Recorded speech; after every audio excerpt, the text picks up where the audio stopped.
Hello everyone and welcome. Creating immersive scenarios in exhibitions or display settings can actually be really tricky because very often you have to create something that's immersive or captivating using objects, effectively using dead things. And compared to, for example, when you're doing live interpretation or live reenactment, this can be surprisingly tricky. So you have to really rely on your settings, activating the senses, being interactive, really engaging the audiences and the atmosphere and the design, especially in your exhibitions or in your displays. There are, however, some quite simple ways of doing this, and they can be really effective. It doesn't have to cost a fortune setting something really immersive up in exhibitions or in displays. So I thought we should have a look at how this can be done and some examples.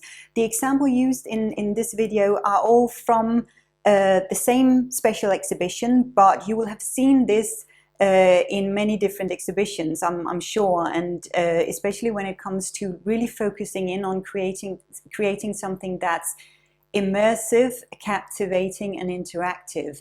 If you have any examples yourselves, then please do share them in the comments below, and as always, remember to like this video, subscribe to the channel, and do add your comments and your thoughts below. So looking at simple ways of creating immersive scenarios in exhibitions or display settings, there are a few simple things that are really effective here and that you will have seen in many exhibitions, but I thought we should dive into some examples of how this can be done in the best way.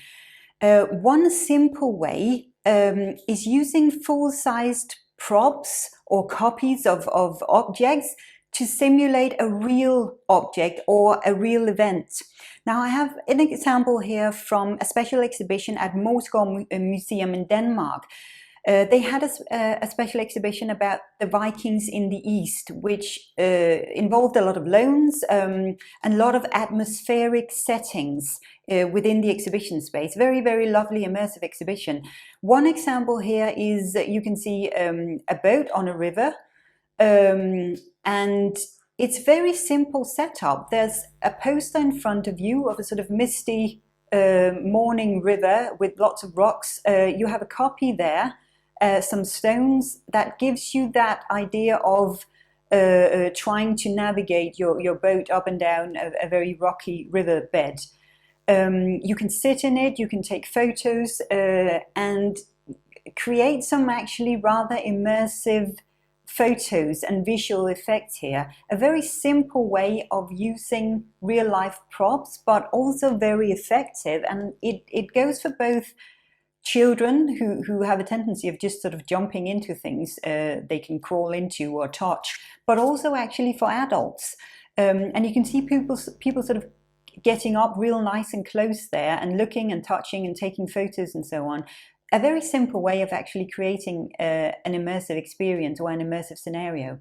Another way is give the audience a role. Make them the scientist or the explorer or the discoverer and so on. And that can be tricky when all you have are objects. A way of doing this is when you have a display of, in this case, from these photos, of silver that was being traded in the East, a very important trade object or material. Now, displaying silver or bits of silver in display cases is not necessarily the most exciting object or material to display in any way. But what you can do is create a sense of detail in this. A simple way of doing this is having a magnifying glass and let audiences or visitors explore and really discover the silver and the detail for themselves.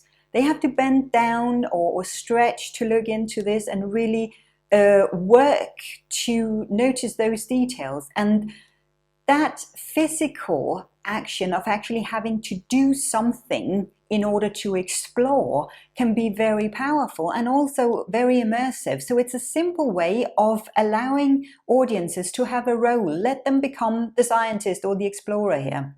Now, a really simple way is using large posters or panels with atmospheric images. Combine it with sound and smell. A few examples here. When you step into a room and you have a huge wall image going from the very floor and up to the top of completely filling out a wall with some sound effects. When you step into a room like that, it's very immersive, it's very captivating. You have to the left there an image of trading boats arriving to a harbor very early morning. Also an image of transport and transportation there, and you can almost hear the waves and feel the water there. It's incredibly immersive when you are surrounded by something, and when you step in from, let's say, a busy like entrance hall or something into a room like this, an atmosphere like this, playing with colors, with darkness and light, with sound effects, it's very, very powerful, and you can see the effect immediately and feel the effect immediately as an audience. Also use some of these images inside the display cases to show, for example, object use or indeed environments. Now, an example here is from different forms of horse equipment. Where was that placed on a horse? How was that used? And you can see the photo there in the back of the display case with the objects in front of it. But also, if you look at the image to the right, where you have a little display and setup of the trade of fur. In this cold environment, and why it was so important, you can feel and hear the snow there in the background. The temperature dropped quite significantly, a bit like when you're walking into the freezer section of a supermarket almost. You can sort of feel that. And the floor was different and so on. So the entire sensory experience here was quite powerful. And this is a lovely way of playing around with images, sound, smell, temperature, and so on in combination. Another very simple and powerful way of creating an immersive experience is let the audience engage, let them contribute to the experience. Create something for them to do, create an action. Now, this is a small example from a wishing fountain, again, part of the exhibition setup here, where you had a sort of Eastern temple setup. Now, everyone knows what they're supposed to do here. When you see a fountain with lots of coins in it, you know what you're meant to do. It doesn't require an explanation or a label explaining what this is or what you're meant to do and so on. You know what this is. And you can contribute or you can not contribute, but you know what it is without any explanation. And it's actually a wonderful way of letting audiences feel they are part of the experience as well. Because, of course, the more coins you get in this in this fountain, the more powerful the experience. And you actually had all sorts of coins in there, not just, this was an exhibition in Denmark, so obviously Danish crowns, but also euros and pounds and everything else in there. So it was very clear that this really had a powerful effect and made visitors want to engage. Now, a final thing I want to mention that's always really powerful when it comes to creating a direct emotional and personal connection in exhibitions is when you have personal stories or subjective stories, historic sources, told with a voice or some sort of personification.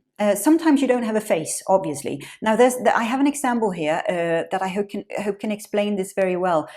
This is a small display within this exhibition, the Viking Exhibition here, where you can sit down and hear the personal accounts of Ibn Fadlan, who was an Arab Muslim traveler. And it's one of the only personal accounts we have that describe the Vikings, and it wasn't always in a flattering way, I have to say. On the contrary, he was quite honest, I would say, in his descriptions of this sometimes brutal race. But he was also clearly fascinated by them, these people coming from the north. And it's a very personal description. And the display was very simple. You have a voice, an actor, reading out these personal travel experience of his. We don't know what he looked like, of course, so there wasn't a face you could put to him. So instead there was this shadow telling you the story, gesticulating and drawing visitors into his very personal accounts there. There was actually a little warning as well, a little a label saying that these descriptions contained stories of violence, of sexual harassment, even of human sacrifice. So it certainly wasn't, you know, a mild description.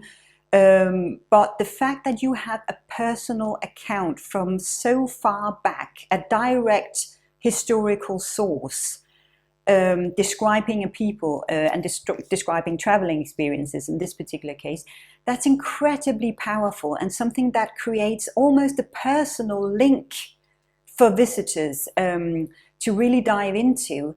And even the fact that you didn't have a face to him created something that was quite immersive as well, because it really activated your imagination and your fantasies around, so what did he look like? He has this very vivid description of the Vikings, but what was his life like? Where did he come from? Okay, he thought this and that was particularly odd or strange or brutal in Viking behavior, but what was he used to then, and what did he look like? And those personal descriptions, especially coming from so far back in history, are incredibly immersive and very, very powerful. Immersive experiences are really something that can create a very long-lasting experience in visitors, and a very personal and emotional experience as well. It's not easy doing in exhibition settings where you basically have to communicate through objects and, as I said, through dead things effectively. But playing around with senses, with your design, with audience activation and participation, and also with just setting an atmosphere for your story through your design, that can be incredibly powerful. And there are, I think, sometimes some very simple ways of actually doing that. It doesn't have to require an awful lot to get away with something that's actually quite effective and quite powerful. Now, please share your experiences around this, and if you have any images of examples, or you have been part of creating exhibitions or setups where you have really played around with immersive scenarios, then please do share. It would be lovely to hear about.